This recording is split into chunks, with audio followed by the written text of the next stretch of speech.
Welcome to this part of e-learning. We're going to talk about soldering.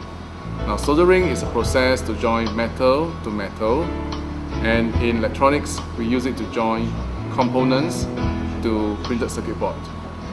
What I mean by printed circuit board, if you look at this example here, this is a part of a remote control car, and this is a control circuit which will connect to the different part of a remote control cars. This is the motor, you have wire running it. Now, inside this car you can see there's actually many components on top of the printed circuit board, and in order for the components to be held or be connected to each other, soldering, if you see all these silvery colored lump, these are actually solder, and we are learning how to do soldering in this section.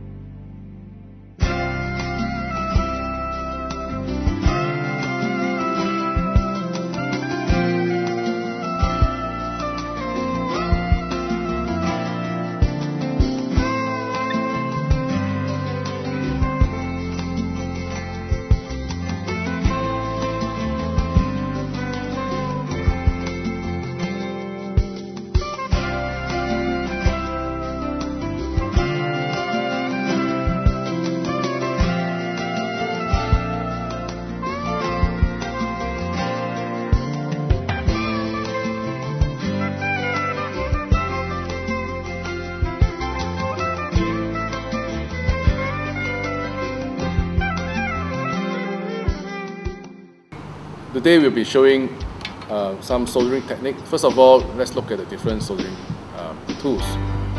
This is a soldering iron. Soldering iron is a piece of instrument that's connected to 230 volt AC supply, and this tip here is very hot. The principle is that the electricity will actually heat up this metal tip here for soldering. It can go out as high as 200 to 300 degrees, so you have to be careful because it's hot. In order to hold the instrument when not used, we have the soldering stand, which makes of 2 coil wire so that it doesn't burn any part. So if you are not using the soldering iron, you should place it nicely back to the soldering stand. Next we have on the soldering stand is a piece of moist sponge. Now the purpose of this moist sponge is to clean the soldering tip. The soldering tip is a part that you will get contact with the components and solder, and it gets dirty over time. Now, before we do any soldering, first of all we need to clean the soldering tip. To clean the soldering tip, you may want to introduce a solder. Just let it melt on top of the tip. There will be fumes that is due to the heating of the form of antioxidant agent called the flux in the solder itself. The solder is usually made of tin and lead. So you may see that as you heat up the tip, the solder actually react with the tip, and it shows that the soldering iron is working properly. You may turn it around so that you clean up all the dust and the oxide on the tip, and you can wipe it lightly on the sponge.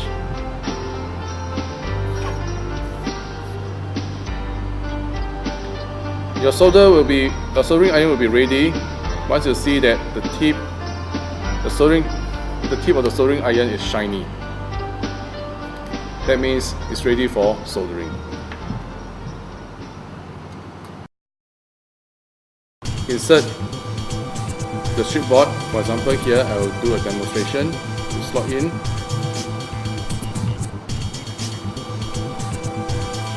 And the lead will appear at the back of the strip where the copper is. Right? The common mistake is that some students will insert it from the other way around,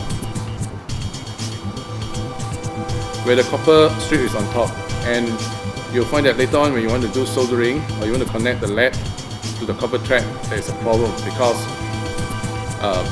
the copper thread is actually on the other side of the component. So the part that you should place your component is on the top when there's no copper thread.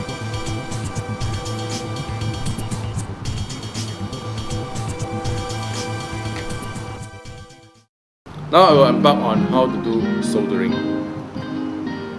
Now first of all, you must ensure that the component that we are using is nicely fitted and the height is correct for soldering. We'll clean the tip until it is shiny.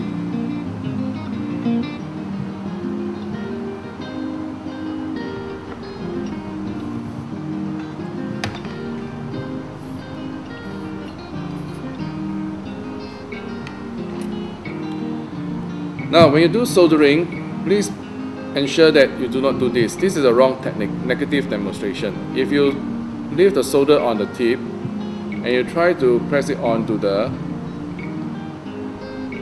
part that you want to solder, you'll find that the solder does not stick very well because both the lead and the copper thread is still cold, and in this process the solder does not react well and fuse to both the component lead and the copper thread. So the proper way of soldering should be in such a way.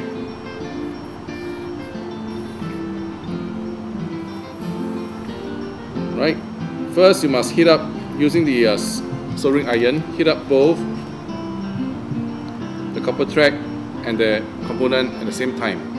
Now when you're doing this, please take note, some components may not be able to take too long a heat. You must be able to judge on your own, because if it's too long it will be burnt. Now when you heat up for a while, you try to put the solder near to the part that you want to the lead and see whether it melts.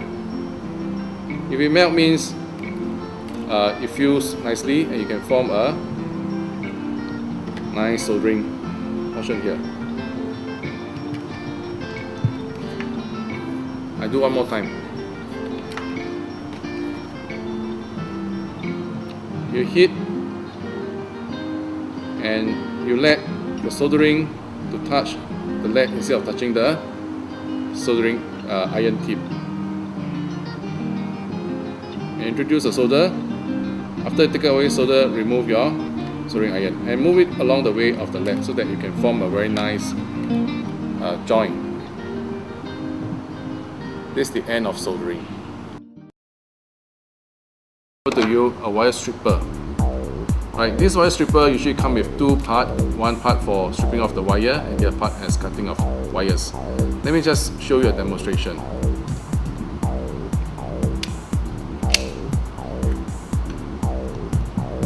You may cut off the wire at the other end using the cutter that is built here.